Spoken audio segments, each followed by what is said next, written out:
guys, welcome back to Boots and Bounty Homestead. We're back in Casey's kitchen, and this is a recipe I told you guys probably a couple months ago that I was going to bring to you. I just didn't have the vegetable ready at the time to do it. So I've got some radishes now, and I went ahead and sliced them up in pretty thin slices. You want them kind of thin because the thinner they are, the faster they are going to be able to absorb the pickling brine, and they'll be faster to eat. Because this is a quick recipe. It doesn't take but just a couple minutes just to throw it all together. They have to sit in a refrigerator at least for 24 hours, and then you can start eating them after that. So this is a pickled radish recipe, and I've got a fresh one I pulled out of the garden today. Got it all sliced up, and I'm fixing to make the brine. So let me tell you what's in the brine. Okay, so we've got our pot here. First thing that we're going to add is 3/4 cups of either white vinegar or apple cider vinegar. That is your preference. You can use either one. So 3/4 cup of vinegar, and then 3/4 cup of water, a teaspoon and a half of salt,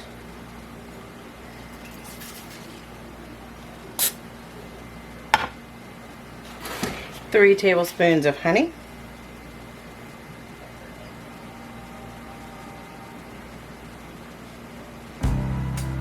and you guys seen me spray that Pam on there. I want you to show you what that did. There's no honey on there.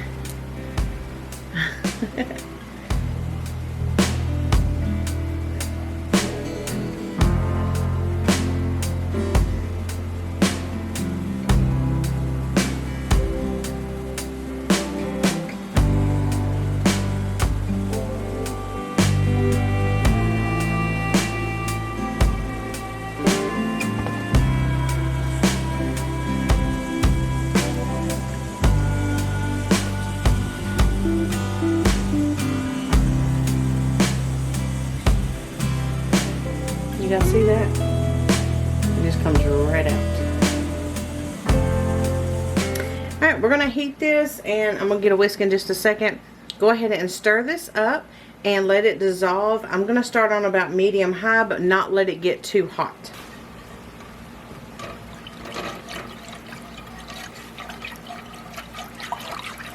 Okay, so you see it's starting to lightly boil. We're going to go ahead and cut it off. Now the recipe I have below, it's going to say 2 cloves of garlic. I actually don't have any garlic at the moment, so I'm just going to use some garlic powder, and an equivalent to 1 clove is about 1 teaspoon. So I'm going to put 2 generous portions of 2 teaspoons of garlic. Get that stirred up. Okay, so now that we have our brine ready, we're going to go ahead and fill our jar up. Just take your big fat radishes and shove them down this jar. Usually I would put these in a wide mouth jar, but I didn't have one clean at the moment. They're still outside. Not ready for the season yet. Okay, so I am going to just layer these in here. And if you don't have enough for a quart jar yet, go ahead and make you a quart jar, because this is what the brine is most likely going to top off. And you don't have to put the garlic in here either, but go ahead and make the brine as it states and put whatever you have in a quart jar.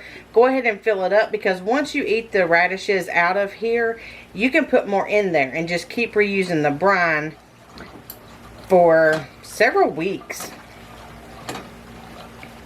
Okay, I'm going to hold my jar over the pot here, just to kind of help warm it up a little bit, so we're not putting this boiling hot liquid in a cold jar,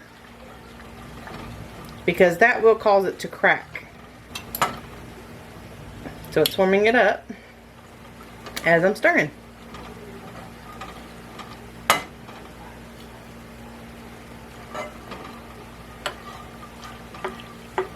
You can actually put hot water in here first while you're cooking this and just let it sit there and then go pour it out and then come back and put your radishes in and then your hot liquid.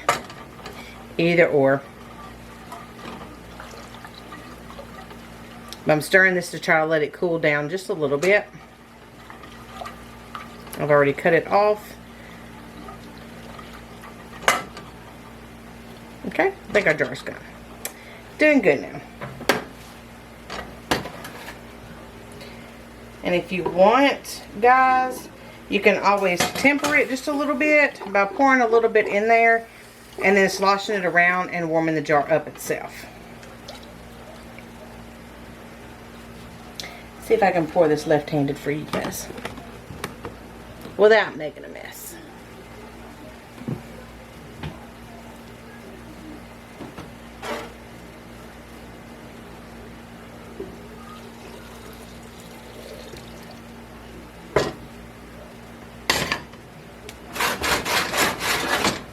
Alright, there you go. I'm going to take this and poke them all down in there.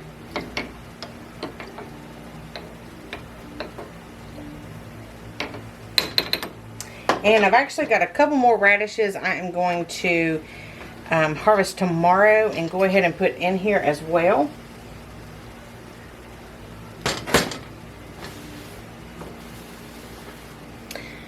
There you go, guys.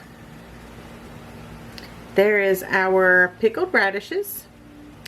And I guess you could put this in a wide mouth pint and it would actually fit better. So now we know, double the recipe for a quart, because I think I only made a pint last time. Maybe that's why. So I'm going to cap this. And then from here, all you do is sit it in the refrigerator. Make sure if you have glass shelves, do not set this hot on the glass shelf. Put a pot holder under it.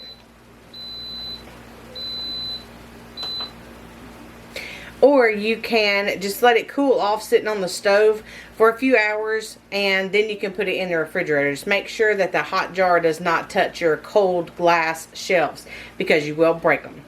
Alright, that's it, guys. We will try these tomorrow. Or you can try them the next day. I know what they taste like.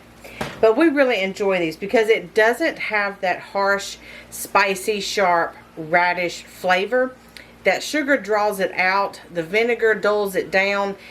And they are just really good. They're really good snacking. You can put it on your sandwiches. You can put it on hamburgers. You can do whatever you want to. You can treat them as pickles and use them that way. They are really, really good. So I hope this interests you and I hope it's something that you're going to try. And if for whatever reason, maybe you're not growing radishes, you can always buy them at the store from your farmer, from your farmer's market or a local farm. And make you up a batch and see if it's something you like. It's very inexpensive to make, just being a little bit of vinegar, a little bit of water, and then a little bit of honey, and then garlic and radishes, and you just throw it together and you make you a jar of pickled radishes. I hope you enjoy, guys, and we'll see you later. Bye.